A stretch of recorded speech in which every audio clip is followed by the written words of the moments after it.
Bonjour à tous, des éclaircies aujourd'hui dans la région. Demain, le ciel devrait rester couvert toute la journée, mais ça ne va pas durer. Jeudi, retour du soleil. Concernant le week-end, il devrait être agréable avec un beau soleil et des températures entre 19 et 20 degrés. Un point complet sur vos prévisions météo en fin d'édition.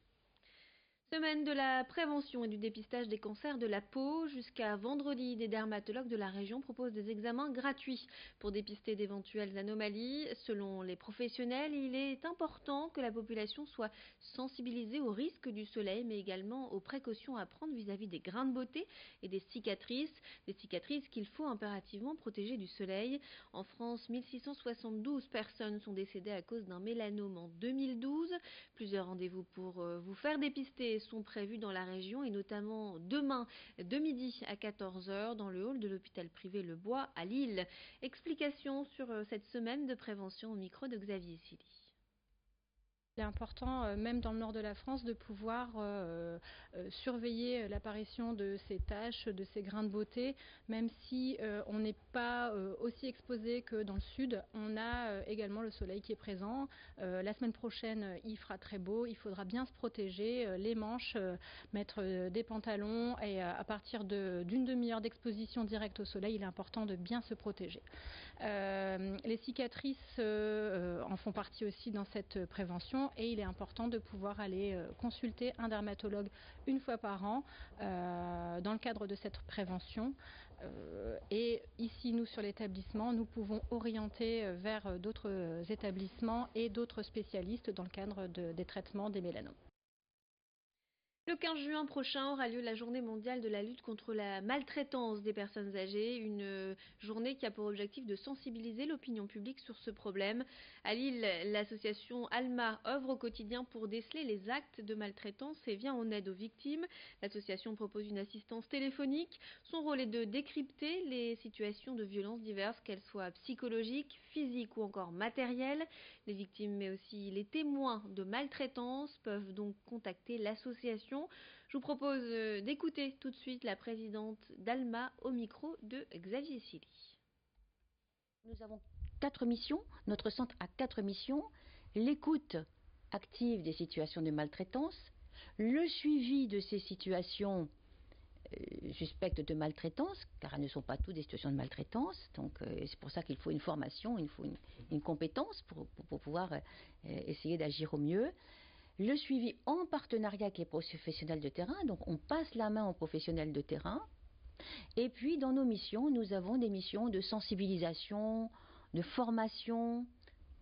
Et puis notre 4e mission, c'est de lutter contre l'isolement, car on s'aperçoit que ces situations de maltraitance surviennent souvent chez des personnes isolées. Se former tout en menant une action solidaire. Fin juin, 10 élèves du lycée professionnel Saint-Exupéry d'Halluin, actuellement en formation pour devenir chauffeurs routiers, vont traverser la France à bord de 2 camions chargés de denrées alimentaires. Ces denrées iront au profit des Restos du Cœur. Ce grand trajet va permettre à ces jeunes de s'expérimenter en tant que chauffeurs routiers. Tout au long du périple, des visites sont prévues. Ils feront étape par exemple à Clermont-Ferrand pour découvrir le musée Michelin, ou encore à Beaune sur le mémorial de l'accident de car qui a causé la mort de 53 personnes, dont 46 enfants en 1982. Une cagnotte participative est en ligne sur la plateforme Ulule pour aider le lycée professionnel d'Halluin à financer ce périple qui va durer une petite semaine au total. Explication au micro d'Idil Gunaï. Le PK 313, c'est important parce que c'est de là aussi qu'ils ont changé les réglementations au niveau du transport, tout simplement. Ils ont diminué la vitesse, ils ont fait l'obligation des ceintures de sécurité. Le musée Michelin, c'est tout simplement parce que c'est vraiment le constructeur de pneus le plus important. Et le pont de Millau, c'est pour l'architecture, tout simplement, parce que c'est des monuments français, en fait, hein, tout simplement. Donc c'est vraiment pour l'aspect culturel du monument. Et c'est aussi que tout a rapport avec notre métier. Le pont de Millau a été construit pour faciliter le passage. Maintenant, c'est une ligne droite alors qu'avant, il fallait descendre dans la vallée. Et le P4 313, pareil, c'est comme il a dit, c'est un changement dans la réglementation, donc c'est aussi important pour nous. Vous êtes à la recherche d'un emploi, ce rendez-vous pourrait vous intéresser. L'entreprise Orange organise une journée de recrutement demain au Palais de la Bourse de Lille. 140 emplois sont à pourvoir dans différents domaines, des emplois axés sur la relation clientèle tout d'abord, mais pas que. Le milieu bancaire recherche des candidats ainsi que l'ingénierie. Il y a effectivement une forte demande concernant les métiers liés à l'intelligence artificielle. Des tables rondes sont également organisées tout au long de cette journée pour parler par exemple des métiers du futur comme la cybercriminalité. Explication sur cet événement au micro de Vincent Vieillard. Il y aura en tout à peu près 140 postes qui vont être proposés.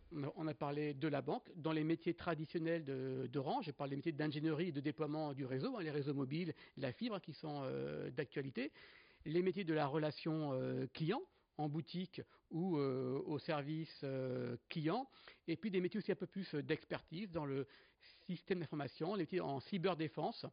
Tout à l'heure, je parlais aussi d'innovation et d'intelligence artificielle et du monde digital. Et aussi, important, des métiers pour tout ce qui est responsabilité sociale d'entreprise, avec des métiers à la Fondation Orange. Ça se passe donc demain au Palais de la Bourse de Lille. Et si vous êtes intéressé, n'oubliez pas de vous munir de votre CV.